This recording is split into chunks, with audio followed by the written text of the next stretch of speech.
નમસ્કાર મિત્રો, આજે આપણે વાત કરવાના છીએ બ્રાહ્મણ અને રાજા સાથે બનેલી ઘટના પર। જૂના જમાનાની વાત છે। એક હતો રાજા, એ ખૂબ જ ધાર્મિક વૃત્તિનો હતો। રાજ્યની પ્રજાનું પાલન પોતાના બાળકોની માફક કરતો હો। એના રાજ્યમાં પ્રજા સુખી હતી। ચોર લૂંટારાનું તો કોઈ નામ નિશાન પણ ન હતું। એકવાર રાજાએ પોતાની રાજધાનીમાં મોટું તળાવ ગળાવ્યું। તળાવના કિનારે શંકરનું મંદિર બનાવડાવ્યું। ધામધૂમથી ઉત્સવ ઉજવવાની મંદિરમાં દેવ મૂર્તિઓની પ્રતિષ્ઠા કરાવી। એક દિવસ કચેરીમાં સૌ બેઠા હતા, ત્યારે કેટલાક લોકોએ રાજાને વિનંતી કરી કે મહારાજ, આપે તળાવ ગળાવી મંદિર બનાવીને પુણ્યનું ભારે મોટું કામ કર્યું છે। હવે જો આ જગ્યા પર 1 મહિનાનો મેળો ભરાય તો દૂર દૂરથી લોકો મેળો માણવા અને દર્શન કરવા આવે અને શિવ મંદિરની કીર્તિ સૌ તરફ ફેલાય। રાજાને આ વાત ગળે ઉતરી ગઈ। એણે ફાગણ સુદ પૂનમને હોળીના દિવસથી 1 મહિના માટે મેળાની જાહેરાત કરવા માટે ઢોલ પર દાંડી પીટાવી। આજુબાજુના પંથકમાં મેળાની જાહેરાત થઈ ગઈ। જોત જોતામાં મેળાનો દિવસ આવી ગયો। મેળો તો ખૂબ જામ્યો। મેળામાં દૂર દૂરથી લોકો પોતાનો માલ વેચવા માટે આવ્યા। રાજાએ તો દાંડી પીટાવી ત્યારે જ જાહેરાત કરાવી દીધી હતી કે મેળામાં વેચવા આવેલો માલ સાંજ સુધીમાં નહીં વેચાય તો રાજા પોતે જ એની ઉચિત કિંમત આપીને ખરીદી કરી લેશે। આથી જે વસ્તુ સાંજ સુધીમાં ન વેચાતી એને રાજા ખરીદી લેતો। હવે આ નગરમાં એક ગરીબ બ્રાહ્મણ રહેતો હતો। એના ઘરમાં પતિ પત્ની સિવાય બીજું કોઈ માણસ ન હતું। આ 2 માણસને ખૂબ મહેનત કરવા છતાં સાંજે પેટ પૂરતું ખાવાનું મળતું ન હતું। એક દિવસ બ્રાહ્મણી બોલી, ગામમાં લોટ માંગીએ પેટનો ખાડો નહીં પૂરાય। હવે તો કળજુગ આવતા લોકોના જીવ પણ કેવા ટૂંકા થઈ ગયા છે। તમે તો 4 ચોપડી ભણ્યા છો, કંઈક અક્કલ હોશિયારી વાપરો તો જિંદગી શાંતિથી જીવી શકાય। ત્યારે બ્રાહ્મણ એટલું જ બોલ્યો, શું અક્કલ ચલાવવું? ભાગ્યમાં વિધાતાએ જે લખ્યું હશે એ જ મળશે।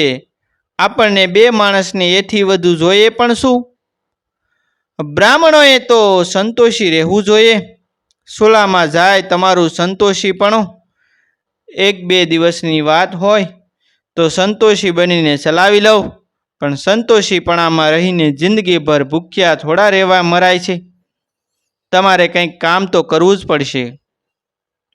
શું કામ કરું? મને કામ ધંધો તો કંઈ આવડતો નથી।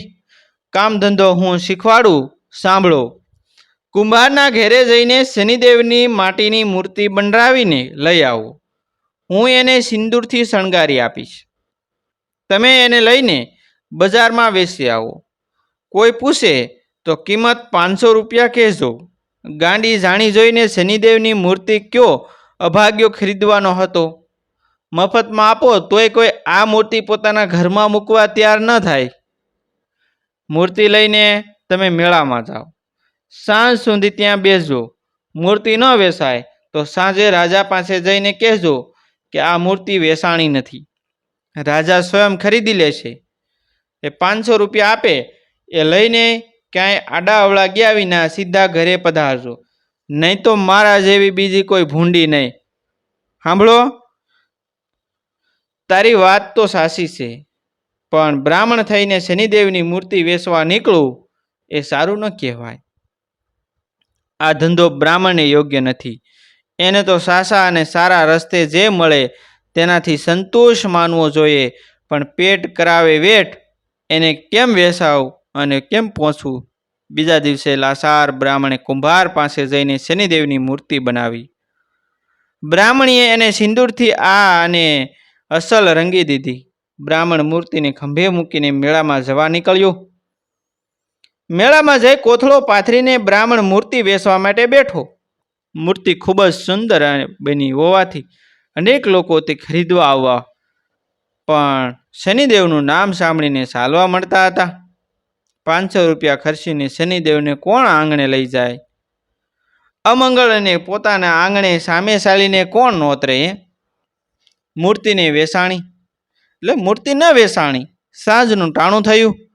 બ્રાહ્મણે તો વધેલી વસ્તુઓ ખરીદનાર રાજાના કર્મચારીઓને વાત કરી. કર્મચારીઓ મૂંઝવણમાં મુકાઈ ગયા.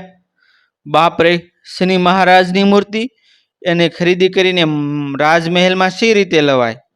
દેવ જેવા ધર્માત્મા રાજાનું સુખ સૌભાગ્ય સંધળું નાશ પામે. રાજના અધિકારીઓએ આવીને રાજાને વાત કરી કે શનિદેવની વાત સાંભળીને મંત્રી અને કચેરીમાં બેઠેલા સૌ એકબીજાને જોવા લાગ્યા અને બોલી ઉઠ્યા કે રાજમહેલમાં શનિદેવનો વાસ એ કદાપી ન બની શકે, કદાપી. શનિદેવના આવતા રાજની સુખ શાંતિ અને જાહો જલાલી સર્વનો નાશ થઈ જાય. મહારાજ, ભૂલે સુકે શનિદેવની મૂર્તિ તમે ન ખરીદશો. રાજહિત માટે પણ અમે આપને ના પાડીએ છીએ. ત્યારે રાજાએ ગંભીરતાથી પૂછ્યું, તો કરવું શું? જે થવાનું માંડ્યું હશે એ થશે, પણ મારાથી વસન ભંગ કેવી રીતે કરાય? વસન ભ્રષ્ટ થાવ એટલે ધર્મ ભ્રષ્ટ થયો ગણાવ. મેં તો રાજ્યમાં દાંડી પીટાવી છે કે મેળામાં જે કોઈ ચીજ વસ્તુ વેચાય નહીં તે હું ખરીદી લઈશ. મારા વચનને ખાતર પણ શનિદેવની મૂર્તિ હું ખરીદી લઈશ. એને માટે જે કંઈ આફત આવશે તે ભોગવી લઈશ. ભાગ્યમાં જે લખ્યું હોય તે મિથ્યા થોડું થાય. મૂર્તિ ખરીદી લીધી અને રાજમહેલના દરવાજાની દોઢીમાં મૂક્યો. શનિ મહારાજની મૂર્તિ જોતા જ સૌને હૈયે ફાળ પડી કે નક્કી રાજને માથે કંઈક આફત આવશે. રાજાના મનમાં પણ આપત્તિની શંકા તો સળવળી જ હતી. એ રાત્રે રાજમહેલના મુખ્ય દરવાજા આગળ રાજાએ પોતાનો પલંગ ઢાળ્યો. દરવાજાની આજુબાજુ સમાધાન અને ઘીના દીપકો પ્રગટાવીને અંજવાળું રાખવા માંડ્યો. રાજા રાતે પલંગમાં સૂતો હતો. આજ ઊંઘ આવતી નહોતી. એની આંખો ઉઘાડી હતી. શનિદેવની મૂર્તિને ખરીદીને આજ 5મો દિવસ થયો હતો. બરોબર મધરાતનો ગજર ભાંગ્યો ત્યાં તો 4 હાથવાળી દેવી હાથમાં કમળનું ફૂલ લઈને દિવ્ય તેજપૂજ પાથરતી મહેલથી બહાર જવા લાગ્યો. દેવીને આવતી જોઈને રાજા પલંગમાંથી બેઠો થઈ ગયો અને 2 હાથ જોડી માથું નમાવીને વિનમ્રતાથી પૂછ્યું કે દેવી, આપ કોણ છો? અત્યારે મધરાતના સમયે આપ ક્યાં જઈ રહ્યા છો?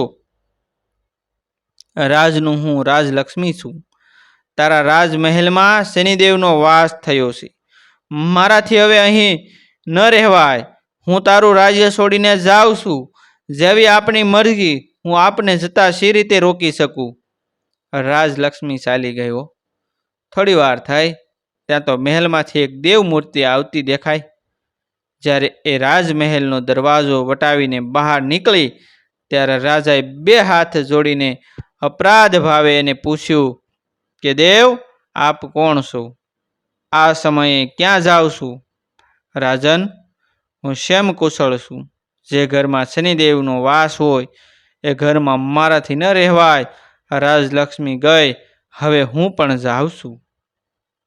રાજા ઉદાસ સ્વરે બોલ્યા, સારી વાત છે દેવ, આપ પણ પધારો. આપને હું જતા શી રીતે રોકી શકું? દેવ ચાલ્યા ગયા. થોડી વાર થઈ ત્યાં તો 2 દેવો માથા ઉપર સોનાના મુંગટ ધારણ કરીને બહાર જતી જોવા મળ્યો. રાજાએ એમને પૂછ્યું, દેવીઓ, આપ કોણ છો અને ક્યાં જાઓ છો? રાજન, અમે બંને રિદ્ધિ અને સિદ્ધિ છીએ. જ્યાં શનિદેવ રહે ત્યાં અમારું શું ગજું? જ્યાં રાજલક્ષ્મી ગઈ ત્યાં હવે અમે પણ જઈએ છીએ. રાજાએ તેને એટલું જ કહ્યું કે જેવી આપની મરજી. રૂમ પગલે રિદ્ધિ અને સિદ્ધિ ત્યાંથી ચાલી નીકળ્યા. આ રીતે રાજલક્ષ્મી, રિદ્ધિ સિદ્ધિ, કુશળ શ્યામ સૌ રાજાને છોડીને ચાલી નીકળ્યા. રાજાએ પણ મન મનાવી મક્કમ રાખ્યું. એણે નક્કી કર્યું કે આજે મોટામાં મોટી ચીજ પણ મારે છોડી દેવી છે. ભલે જે આફત આવી હોય એ આવે, હું વસનભંગ નહીં થવા દઉં. રાજા મનમાં આવો વિચાર કરે છે ત્યાં તો રાજમહેલમાંથી એક અતિ તેજસ્વી મૂર્તિ આવતી જોવા મળી. રાજા 2 હાથ જોડીને એની આગળ જઈ ઊભો રહી ગયો.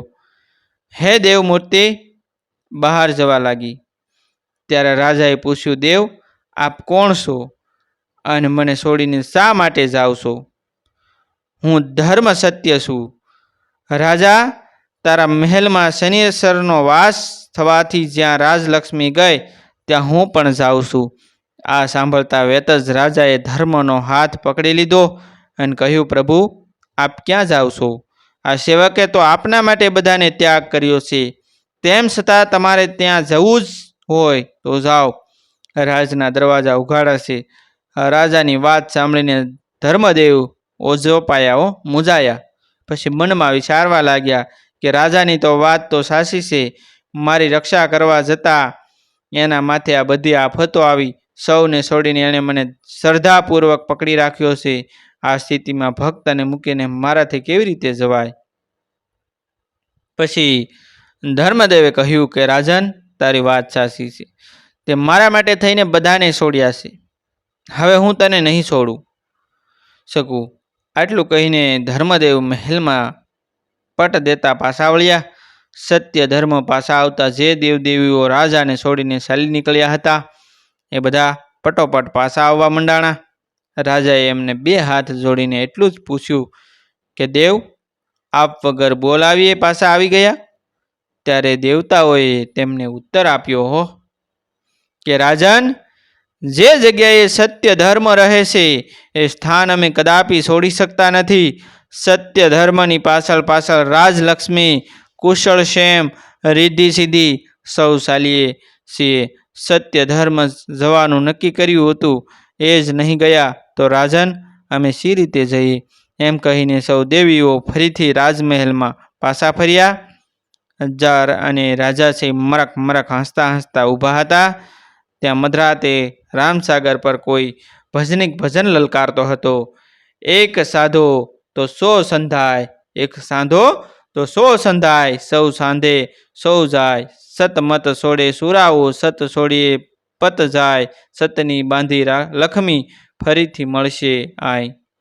તો મિત્રો, ખરેખર ખૂબ જ સુંદર હતી વાર્તા અને સમજવા લાયક વાર્તા હતી. અને આવા જ નવા નવા જીવન ઉપયોગી જીવનમાં કંઈક નવું કરવાની પ્રેરણા મળે, શીખવા મળે તેવા વિડીયો જોવા માટે અમારી ચેનલ સાથે બન્યા રહેજો. તમારા અન્ય સગા સંબંધી મિત્રો સાથે અમારા વિડીયોને શેર કરવાનો અવશ્ય રાખજો.